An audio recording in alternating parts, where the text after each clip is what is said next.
कहानी की शुरुआत में हम बिंग को देखते हैं जो सो रहा था। अलार्म से बिंग की नींद खुलती है जो हाई टेक्नोलॉजी का था। यहाँ पूरी एलईडी स्क्रीन हाथों के सेंसर पर काम कर रही थी। साथ ही बिंग के पास कुछ पॉइंट्स थे। टेक्नोलॉजी इतनी एडवांस थी कि वो मिरर में ही ब्रश करने के लिए ऑप्शन सेलेक्ट करता है और इस कारण उसके कुछ पॉइंट्स कम हो जाते हैं। ये एक ऐसी दुनिया है जहाँ आप पॉइंट्स के थ्रू ही चीज़ें यूज़ कर सकते हो। बिंग लिफ्ट में था और उसकी तरह ही लिफ्ट में और लोग भी थे। सब साइकिलिंग करते हैं और उसके थ्रू ही अपने पॉइंट्स बढ़ाते हैं।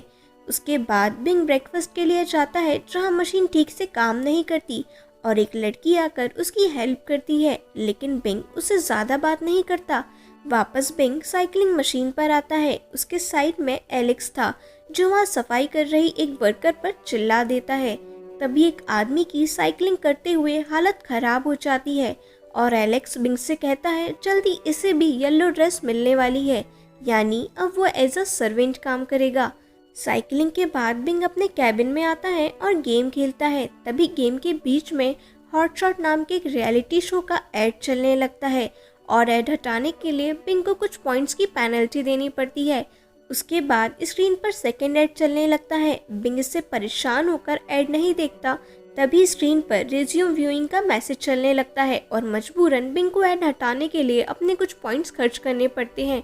और इसी तरह बिंग और बाकी लोग अपनी लाइफ जी रहे थे।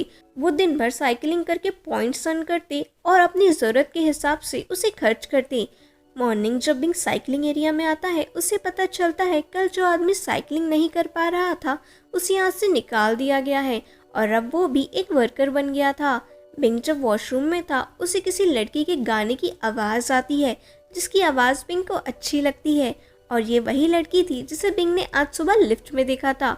बिंग उसे बात करने की कोशिश करता है और साइकिलिंग के टाइम पर भी वो उस लड़की को बार बार देख रहा था। कैंटीन में बिंग उसकी हेल्प करता है और दोनों एक दूसरे को इंट्रोड्यूस करती हैं और यहाँ बिंग को पता चलता है उसका नाम एबी है। बिंग एबी से बात करता है। ये पहली बार था जब वो किसी से इस तरह बात कर रहा था। साथ ही वो एबी की आवाज़ की भी तारीफ करता है और उससे पूछता है तुमने कभी हॉटशॉट रियलिटी शो के बारे में नहीं सोचा? एबी बोलती है एक तो वो मेरे बस का नहीं है और दूसरी बात मेरे पास इतने पॉइंट्स भी नहीं हैं।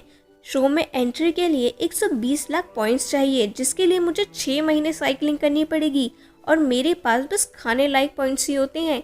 जिस पर बिंग बोलता है मैं तुम्हें अपने पॉइंट्स गिफ्ट कर दूंगा जो कि मेरे भाई के हैं और उसके मरने पर मुझे मिले हैं। एबी बोलती है तो ये पॉइंट्स तुम अपने पर खर्च क्यों नहीं करते? बिंग बोलता है कहाँ खर्च करूँ? अपने कार्टून के लिए शूज़ खरीदूँ या उसके लिए कपड़े लूँ या वर्चुअल दोस्त खरीदूँ जो असल ज़िंदगी में एग्जिस्ट ही नहीं करते? ये सब झूठ है, लेकिन तुम्हारी आवाज़ उसमें एक सच्चाई है और काफ़ी टाइम बाद मैंने कुछ अच्छा सुना है। प्लीज़ मान जाओ क्योंकि यहाँ सब एक झूठी ज़िंदगी जी रहे हैं और मैं एक बार कुछ असली करना चाहता हूँ। एबी बोलती है अगर कुछ गड़बड़ हो गई तो, लेकिन बिंग उसे समझाता है और एबी बिंग की बात मान जाती है। जहाँ बिंग और एबी खड़े थे वहाँ से ऐसे और भी कैबिन दिख रहे थे और लोगों की ज़िंदगी इसी तरह चल रही थी। एनीवे बिंग अपने कैबिन में आता है और एबी के लिए शो की टिकट खरीदता है जिसकी कीमत अब 150 लाख हो गई थी। इस वजह से बिंग के पास अब 9407 पॉइंट्स ही बचते हैं। वो एबी को टिकट सेंड करता है जिसे देखकर एबी खुश होती है।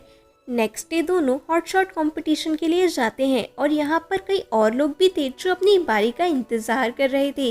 तभी एबी को बुलाने का ऑर्डर आता है, लेकिन इससे एक लेडी नाराज हो जाती है क्योंकि वो यहाँ एक हफ्ते से अपनी बारी का वेट कर रही थी।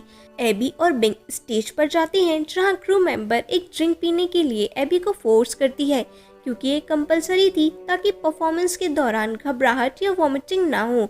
लेकिन ड्रिंक पीते ही एबी को अजीब लगता है और उसे हल्का नशा होने लगता है। एबी स्टेज पर जाती है जहां 3 जज बैठे हुए थे और उनके पीछे वर्चुअल ऑडियंस यानी वो लोग थे जो इस शो को देख रहे थे। एबी सिंगिंग करना स्टार्ट करती है और सभी लोग उसकी आवाज़ बहुत ही ध्यान से सुन रहे थे और सभी लोग इस सॉन्ग को काफ़ी पसंद कर रहे थे। तभी उनमें से एक जज बोलता है तुम्हारा गाना बेशक इस सीज़न का सबसे ज़बरदस्त गाना है, लेकिन तुम्हारी आवाज़ इस दुनिया की सबसे अच्छी आवाज़ नहीं है। और इवन लड़के ये गाना सुन ही नहीं रहे थे, वो केवल तुम्हारी खूबसूरती को देख रहे थे और मेरे हिसाब से तुम दूसरे चैनल के लिए बनी हो। यहाँ एक जज और था जिसका पॉर्न चैनल था और सभी जज ब्रेन वॉश करके उसे उस चैनल में जाने के लिए कहते हैं। बिंग एबी को मना करता है और स्टेज के पीछे वाले लोग उसे यहाँ से ले जाते हैं। जजेस वापस एबी को बोलते हैं, इसके बाद तुम्हें कभी साइकिलिंग नहीं करनी पड़ेगी, तुम्हें सारी चीज़ें मिलेंगी, तुम सोच लो तुम्हें क्या चाहिए। एबी पहले इस काम के लिए मना करती है, लेकिन जज बोलता है तुम सारी ज़िंदगी यहाँ साइकिलिंग करते करते मर जाओगी, और एबी इस काम के लिए हाँ कह देती है, क्योंकि एबी की पी हुई ड्रिंक की वजह से उसकी सोचने समझने की पावर जा चुकी थी।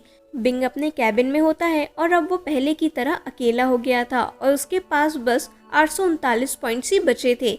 बिंग अपने कैबिन में गेम खेल रहा होता है, तभी स्क्रीन पर एबी की पॉर्न वाली एड प्ले होने लगती है। बिंग उस एड को नहीं हटा सकता था क्योंकि उसके पास उतने पॉइंट्स ही नहीं बचे थे, ना ही वो उसे देखना बंद कर सकता था क्योंकि स्क्रीन पर रिज्यूम व्यूइंग का मैसेज आ रहा था।